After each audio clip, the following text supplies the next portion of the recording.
Test cricket में लगभग हर दशक में कुछ क्रिकेटर्स का बोलबाला रहा है और आज जब हम वर्तमान दशक की बात करते हैं तो फैब फोर का नाम सामने आता है। फैब फोर यानी वे 4 खिलाड़ी जिनका पिछले एक दशक में टेस्ट क्रिकेट में दबदबा रहा है।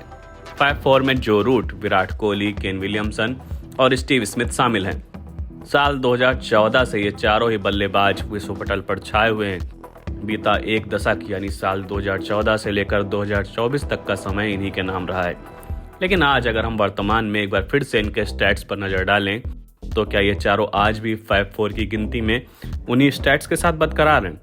बीते कुछ वर्षों से विराट कोहली और स्टीव स्मिथ के बल्ले से रन नहीं निकले हैं। अभी हाल ही में दोनों ही बल्लेबाजों के बल्ले से बहुत लंबे समय बाद एक शतक निकला है। वहीं केन विलियमसन ने भी इंग्लैंड के खिलाफ एक शतक लगा दिया है, जिसके बाद अब फैब फोर की चर्चा एक बार फिर से तेज हो गई है।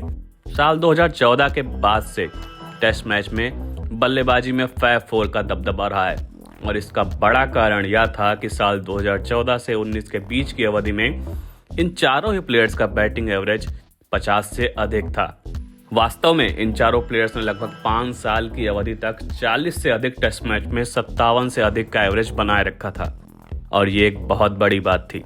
लेकिन अब 5 साल बाद यह तस्वीर काफी अलग दिखती है।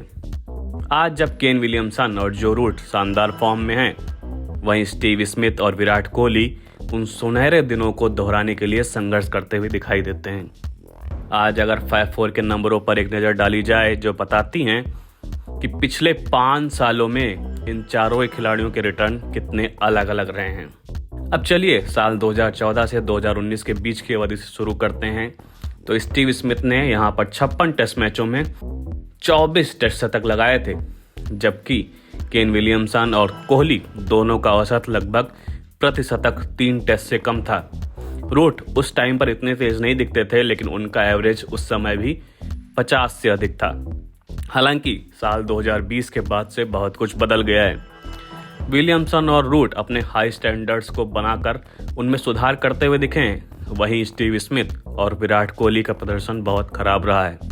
साल 2020 की शुरुआत से कम 1600 टेस्ट रन बनाने वाले 24 बल्लेबाजों में से केवल जैक क्रॉली का औसत कोहली के 33.59 के एवरेज से कम है। दूसरी ओर विलियमसन का औसत इस अवधि में कोहली के औसत से दोगुने से भी अधिक है। विराट कोहली की बात करें तो साल 2014 से 2000 के बीच उन्होंने 65 टेस्ट मैच में 56 के एवरेज से 22 शतक लगाए थे। वहीं उन्होंने 2021 से 24 के टाइम पीरियड में 34 टेस्ट मैचेस में 33 का एवरेज रखा और उनके बल्ले से मात्र 3 शतक निकले। अब अगर इन चारों ही बल्लेबाजों के कह सकते हैं एक टाइम पीरियड को बनाते हुए उनकी बैटिंग स्टैंडर्ड्स, उनके बैटिंग रिकॉर्ड्स पर नज़र डालें तो यहाँ पर अगर आप एक स्पैन रखें साल 2014 से 2020 और 2021 से 24, तो विराट कोहली का साल 2014 से 2020 के बीच बैटिंग एवरेज 56.41 का रहा था, जहाँ पर उनके बल्ले से 22 शतक निकले थे।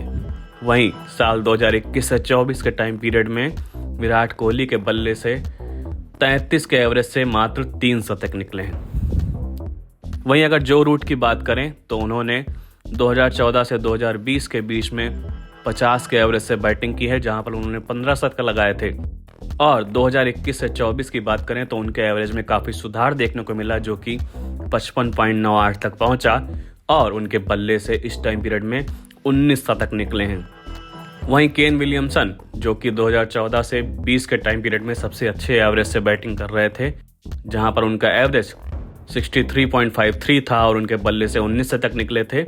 और वहीं 2021 से 24 के टाइम पीरियड में उनके एवरेज में कोई खास गिरावट देखने को नहीं मिली और ये 61.51 तक ही पहुंचा और उनके बल्ले से इस टाइम पीरियड में भी 10 शतक निकले हैं। वहीं स्टीव स्मिथ के स्टैट्स पर नजर डालें तो साल 2014 से 2020 के बीच उनका बैटिंग एवरेज सबसे अच्छा यानी 69.63 था और उनके बल्ले से उस टाइम पीरियड में 24 शतक निकले थे। वहीं पिछले 4 सालों में यानी 2021 से 24 के बीच उनका एवरेज काफ़ी गिरा है और वो 50.58 तक पहुंच गया। उनके बल्ले से 4 शतक ही निकले हैं। तो ये आंकड़े दर्शाते हैं कि विराट कोहली और स्टीव स्मिथ इस फैब फोर की गिनती में कितनी गिरावट के साथ मौजूद हैं। यानी फैब फोर का जो ये ग्रुप था उसमें 2 बल्लेबाज अभी भी अपने उन बेहतरीन रिकॉर्ड्स के साथ मौजूद हैं, जबकि विराट कोहली सबसे खराब परफॉर्मर की तरह इस लिस्ट में अभी भी बने हुए हैं। लेकिन उनका बैटिंग एवरेज जिस तरीके से गिरा है वो ग्राफ दर्शाता है कि अब फैब 4 में उनकी गिनती करना कहीं ना कहीं फैंस के साथ एक बेईमानी होगी।